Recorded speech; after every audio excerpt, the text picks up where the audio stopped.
డిఎన్ఏలో discuss చేద్దాం. శరత్ గారు ఇప్పుడు దశాబ్దాలుగా పెండింగ్ లో ఉన్న మహిళా రిజర్వేషన్ బిల్లుకు డీలిమిటేషన్ బిల్లుకు లింక్ ఎందుకు?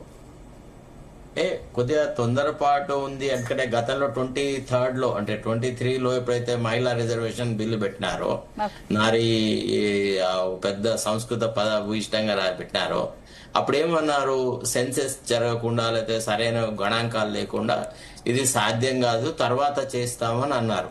అప్పుడు ప్రతిపక్షాలని ముక్త ఖండంతో లేదు ఇప్పటి నుంచే ఇమీడియట్ గా చెయ్యాలా అనేటువంటి మాట కూడా మాట్లాడినారు. సరిగా రాజకీయం అంటారా, ఏ పొలిటికల్ పార్టీ అయినా పాలిటిక్స్ చేస్తుందమ్మా. ఇవాళ నరేంద్ర మోడీ చేస్తున్న రాజకీయమే, లేకపోతే గతంలో ఇందిరాగాంధీ చేసినా, రాజీవ్ గాంధీ చేసినా, ఇతరులు చేసినా చేస్తున్నారు. అసలు యాక్చువల్లీ మనం గనక 1984 ఆ ప్రాంతాల్లో గనక పోతే ఈ యాంటీ డిఫెక్షన్ లా కూడా ఎందుకు తీసుకొచ్చినారు అంటే 400 మంది ఎంపీలు ఉన్నారు, రకరకాలుగా విడిపోతున్నారు, రాజీవ్ గాంధీ ప్రభుత్వం కూలిపోతుందేమో అనేటువంటి ఒక భ్రమలో అప్పుడు ఇది తీసుకొని వచ్చినారు అనమాట. ఇది యాంటీ డిఫెక్షన్ లా అని. అంటే మేము అప్పుడు ఢిల్లీలో పనిచేస్తున్న రోజులవి. కమలాపతి అంటే జ్ఞాని జైల్ సింగ్ గారికి రాజీవ్ గాంధీ మీద ఒక కోపం ఉండింది. ఏమని, ఈ పోస్టల్ బిల్లు తీసుకువచ్చినాడు, పోస్టల్ సెన్సార్ తీసుకొచ్చినాడు, తర్వాత రాష్ట్రపతినైనా నన్ను సంప్రదించట్లేదు, నన్ను ఇగ్నోర్ చేస్తున్నాడు, 400 మంది ఎంపీలు ఉన్నారన్నటువంటి గర్వం రాహుల్ గాంధీకి ఉంది, రాజీవ్ గాంధీకి ఉంది. నేను క్షణాల మీద ప్రధానమంత్రిగా ప్రమాణ స్వీకారం చేయించిన నా పట్ల గౌరవం చూపట్లేదు, వాళ్ళ ఎవరు నానమ్మ ఎంతైతే గౌరవం తల్లి ఎంతైతే గౌరవం చూపట్లేదో అంత గౌరవం అయితే చూపట్లేదని చేస్తుంటే ఏమైందంటే ఒకసారి కమలాపతి త్రిపాఠి పోయి అప్పటి ప్రెసిడెంట్ జ్ఞాని జైల్ సింగ్ ని కలిసినాడు. ఏమని అంటే టైమ్స్ ఆఫ్ ఇండియాలో ఒక ఎడిటోరియల్ వచ్చింది, ఏమని, Giani Zail Singh is toying with the idea of dissolving the Lok Sabha అని. అయితే అప్పటి party working president Kamalapati Tripathi పోయి జ్ఞాని జైల్ సింగ్ ని కలిసి వచ్చి చెప్పినాడు, అయ్యా నువ్వు గనుక 400 మంది సభ్యులు ఉన్నటువంటి ప్రభుత్వాన్ని డిజాల్వ్ చేస్తే చరిత్రలో చరిత్రహీనుడిగా మిగిలిపోతావు, రాజీవ్ గాంధీతో ఉన్నటువంటి భేదాభిప్రాయాలు ఇంకో రకంగా డీల్ చేద్దాం.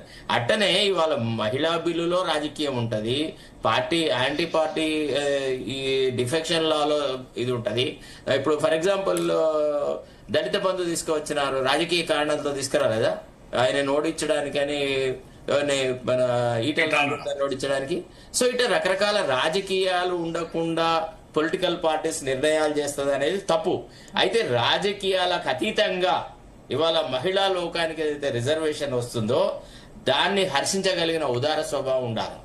వాళ్ళు రైట్ ఆర్ రాంగ్ ఎప్పుడో ఒకసారి ముందు ఒక రకంగా ఆలోచించినారు, తర్వాత ఆలోచనలో పరివర్తన వచ్చింది, ఇప్పుడు చేద్దామని అనుకుంటున్నారు అని అన్నప్పుడు మద్దతు ఇస్తే నష్టం ఏముంది? అయితే దీన్ని ఒక డిఫరెంట్ వేలో ప్రొజెక్షన్ చేసినాడు. ఇవాళ రాహుల్ గాంధీ లోక్సభలో మాట్లాడలే, ప్రియాంక గాంధీతో మాట్లాడించినాడు. అది రాజకీయం కాదా? చెప్పండి ఒక మాట, ఏది రాజకీయం కాదండి? తర్వాత గౌరవ్ గొగోయ్తో మాట్లాడించినాడు ఒక బీసీతోని, అది రాజకీయం కాదా? అండ్ ప్రతిది రాజకీయమే. Everything is ridden with politics. Actually our constitution itself is a political document.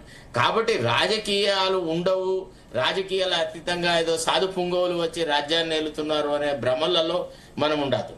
తర్వాత రేవంత్ రెడ్డి ఏదైతే గత కొంతకాలంగా ఈ హైబ్రిడ్ విధానము అది ఇదని వ్యర్థపు ఆలోచనలు చేసినాడో దాన్ని మొదటే మనం నిరసించినాం. రేవంత్ రెడ్డికి విషయాల మీద అవగాహన లేదు, ఈయన చేస్తున్న వాదన అసంబద్ధంగా ఉందని నిన్న ఈ చర్చా కార్యక్రమంలో నేను చెప్పినాను. అసలు ఇట్లా ప్రపంచంలో ఎక్కడా జరగలేదు, delimitation and all these things have nothing to do అని చెప్పేసి. అంటే ఒక అంశాన్ని తెర మీదకి వచ్చి ఇంకో అంశాన్ని పక్కకు పెట్టేటువంటి ఆలోచన.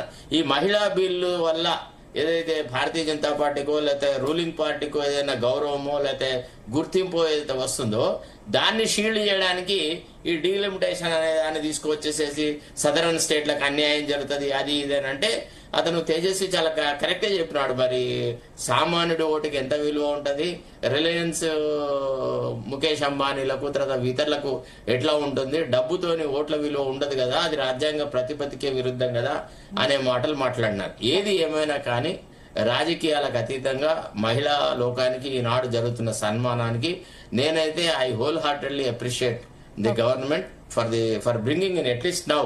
ఇప్పుడు బెటర్ లేట్ దెన్ నెవర్ అన్న.